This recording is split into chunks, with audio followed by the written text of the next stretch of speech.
यहोशू की किताब पहिला अध्याय 8वां वचन पढ़ेंगे।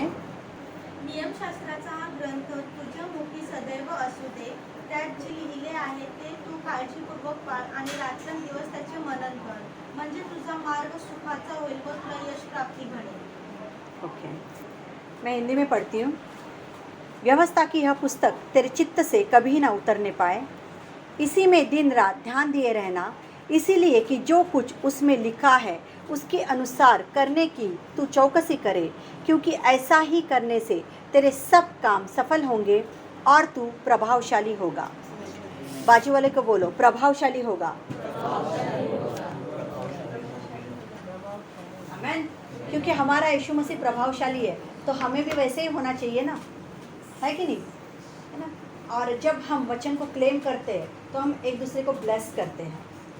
हालेलुया, है ना, ब्लेस करते हैं कि आप प्रभावशाली होंगे। सिर्फ मैंने ये वचन खुद तक नहीं रखा है, तो मैंने क्या किया, बाजू वाले को भी उससे ब्लेस किया है। देखिए, बहुत बार हम लोग अभी जो माहौल चला है ना, हम लोगों ने जिस तरीके से दुनिया देखी ये बात बहुत ही भयानक है। लेकिन ये बहुत ही महामारी जो है आगे तक चली है और सबके जीवन में उथल पुथल हुए हैं।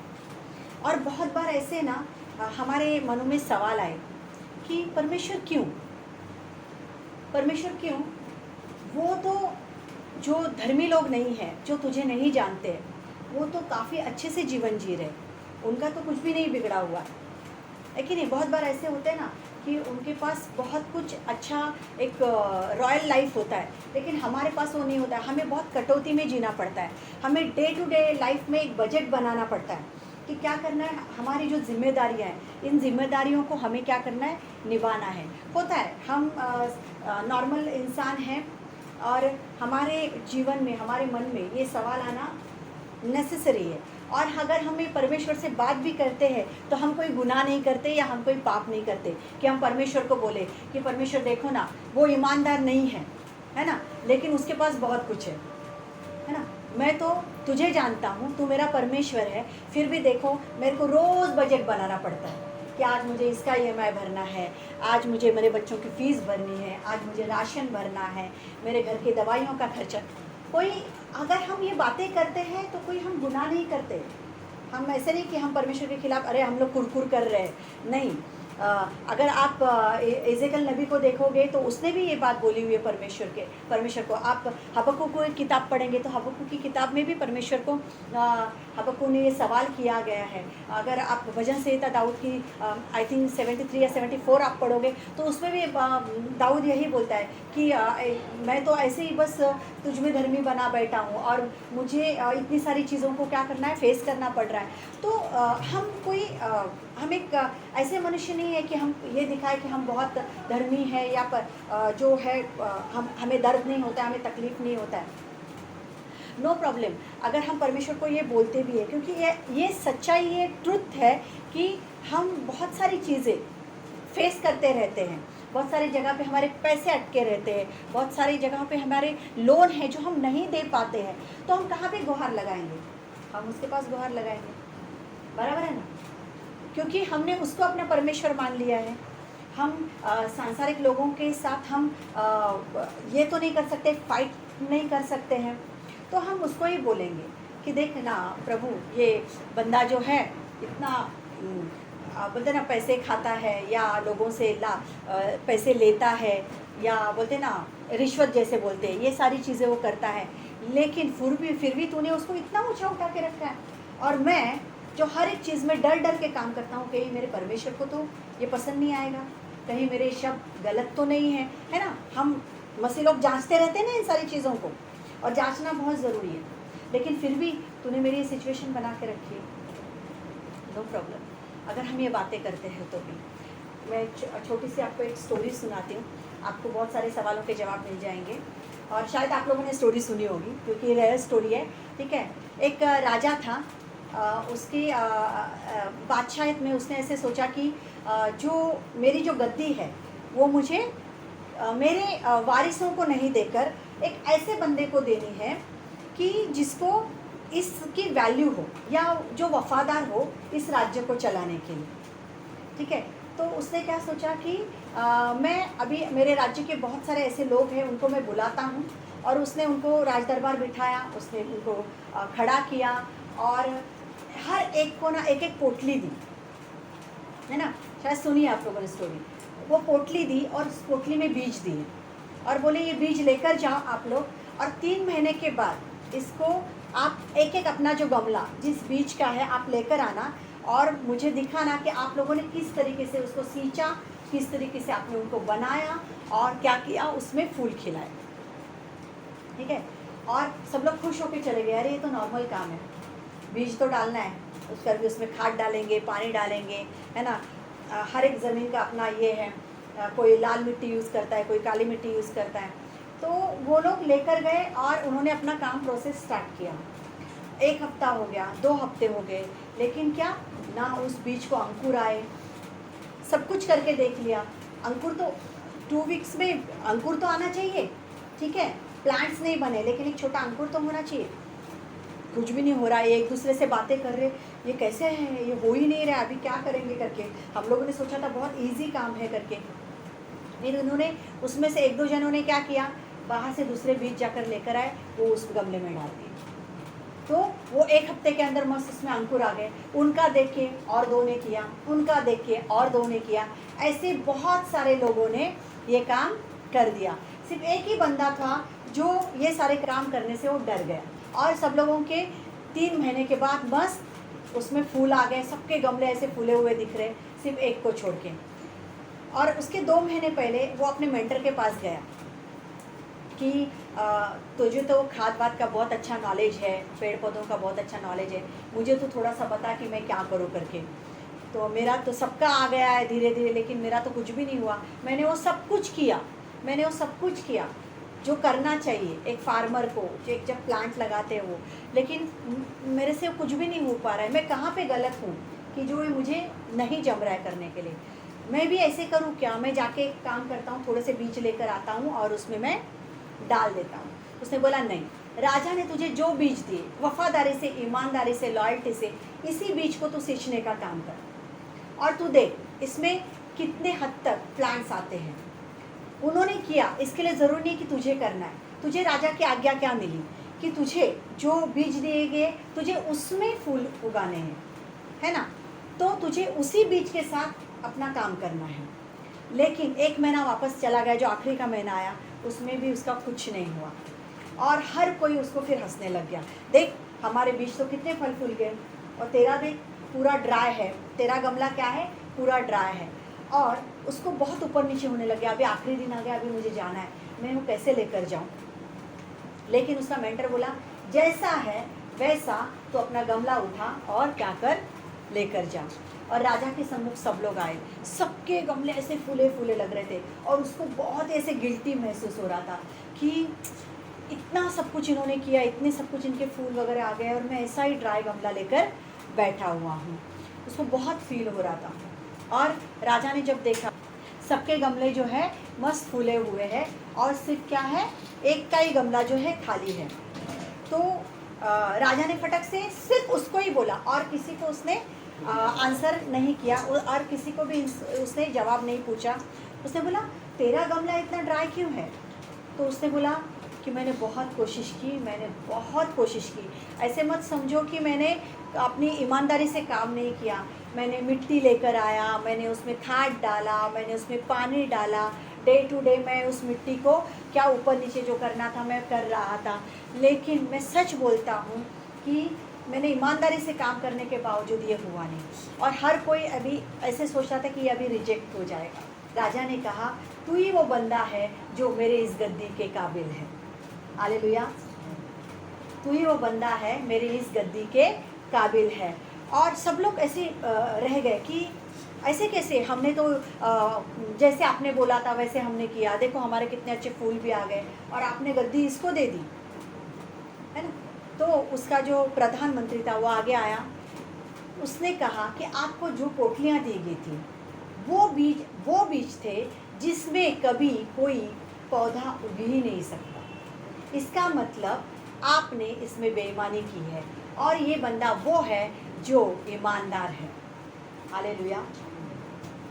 आपकी ईमानदारी आपको परमेश्वर के सामने ऊपर उठाती है।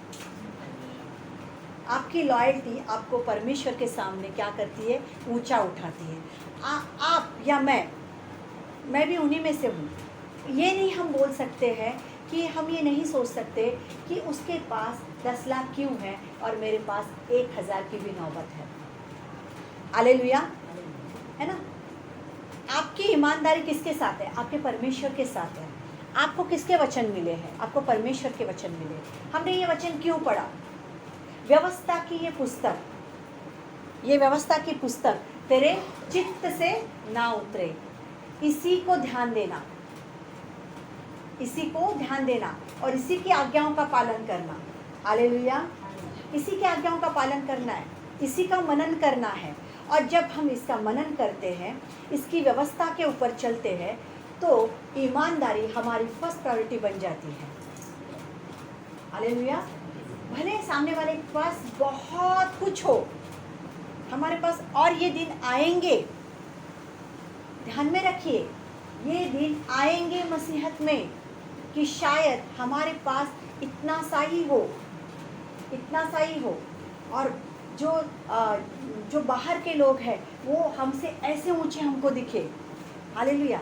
लेकिन ये ध्यान में रखिए कि हमारी ईमानदारी किसके साथ हो, क्योंकि बादशाहत उसको ही मिलेगी जो ईमानदार बना रहेगा।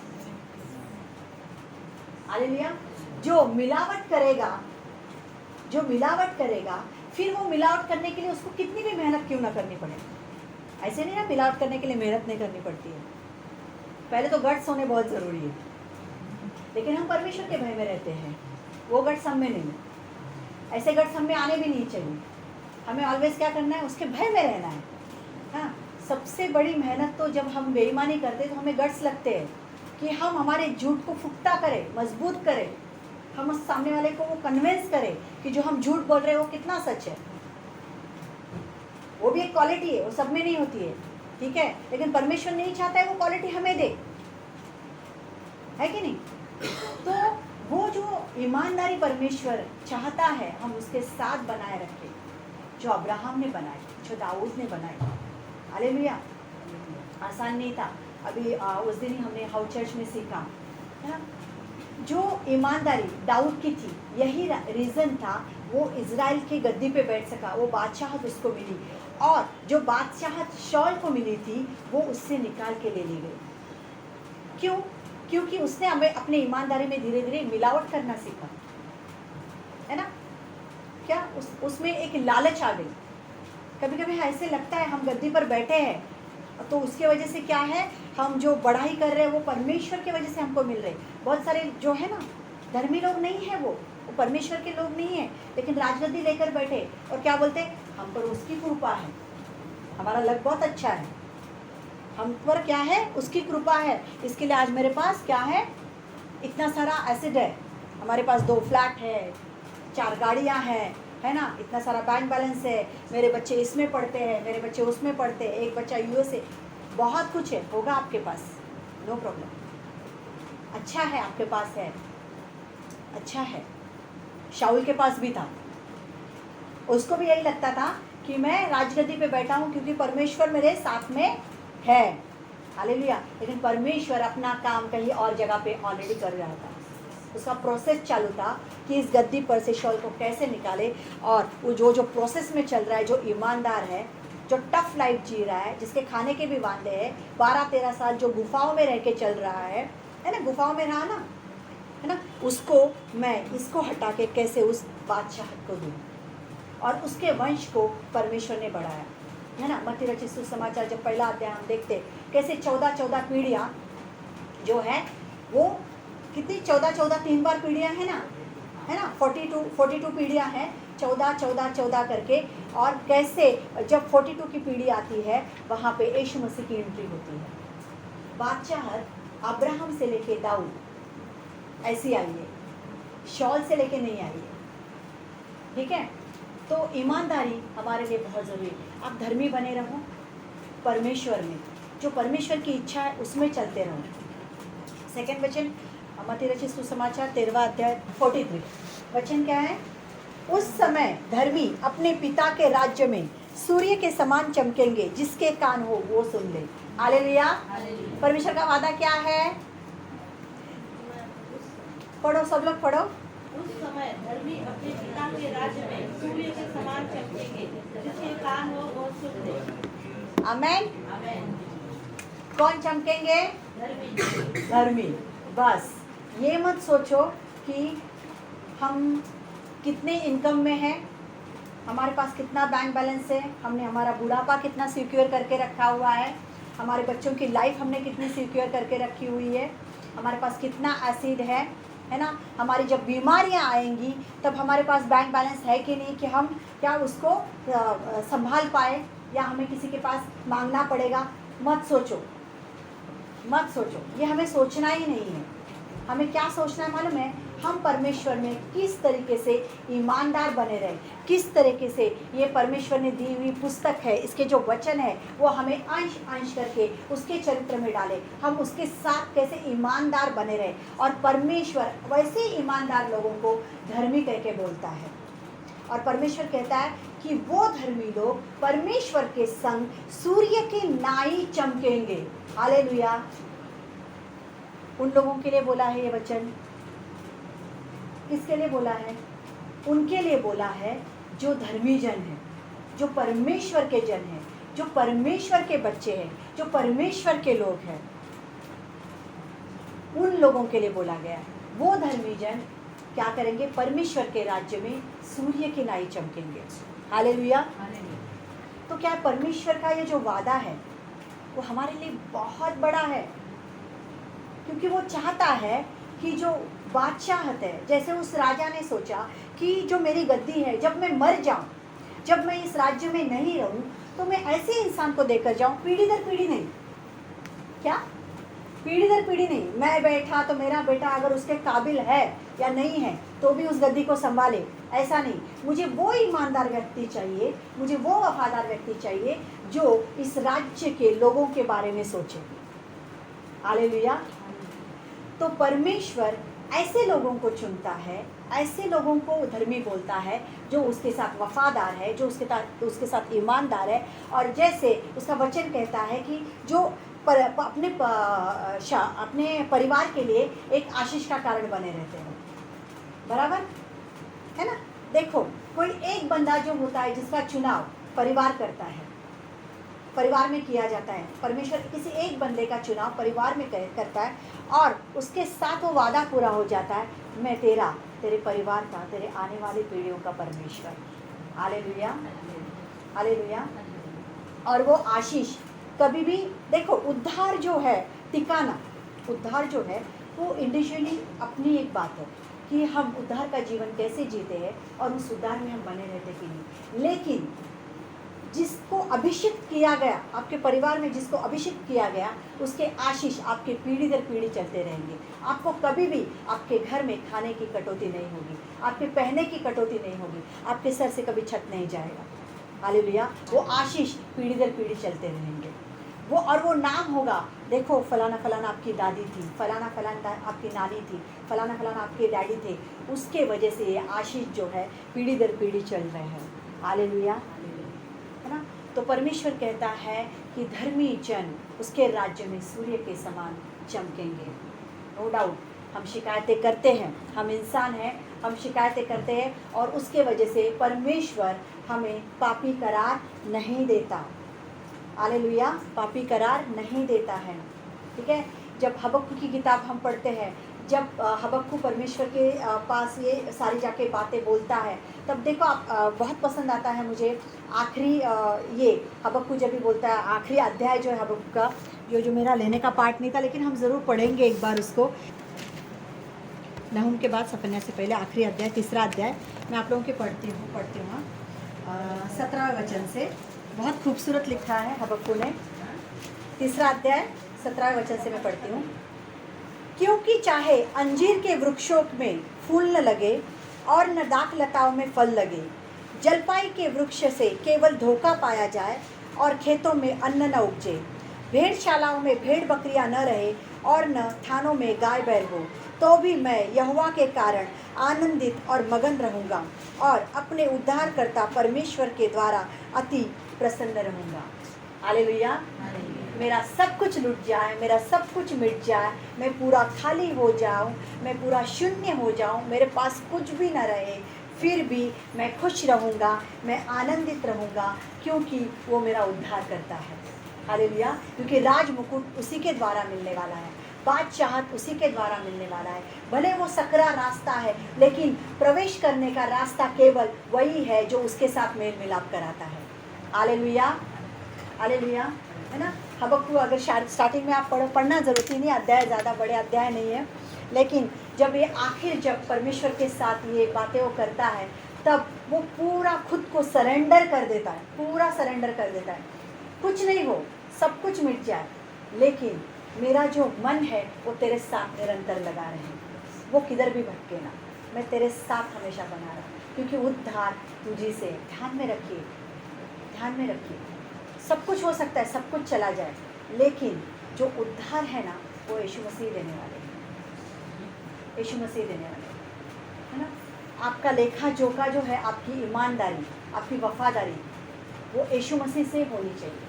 आपका लेखा जोखा वही है जो परमेश्वर से लिया जाएगा। आपका लेखा जोखा ये नहीं कि आप अपने बच्चों के लिए कितनी प्रॉपर्टी छोड़ के आए, है ना, आपने अपने बच्चों की फीसें टाइम पे भरी कि नहीं, आप उनको कपड़ा लत्ता टाइम पे दे पाए कि नहीं, ठीक है। परमेश्वर ने हमें एक यहाँ पर अगर हम सांसारिक जीवन में बैठे हैं तो हमारी जिम्मेदारियाँ दी है, वो जिम्मेदारियाँ हमें निभानी हैं, लेकिन ईमानदारी और वफादारी जो है हमेशा परमेश्वर के साथ हमारी बनी रहनी चाहिए। क्योंकि जो बंदा या जो बंदी परमेश्वर के साथ ईमानदार है, तो वो अपने रिश्तों के साथ भी है। Hallelujah, hallelujah. ओके, तो परमेश्वर को हम धन्यवाद देंगे कि परमेश्वर ने इतना अद्भुत रीति से आज हमें इन वचनों को सिखाया।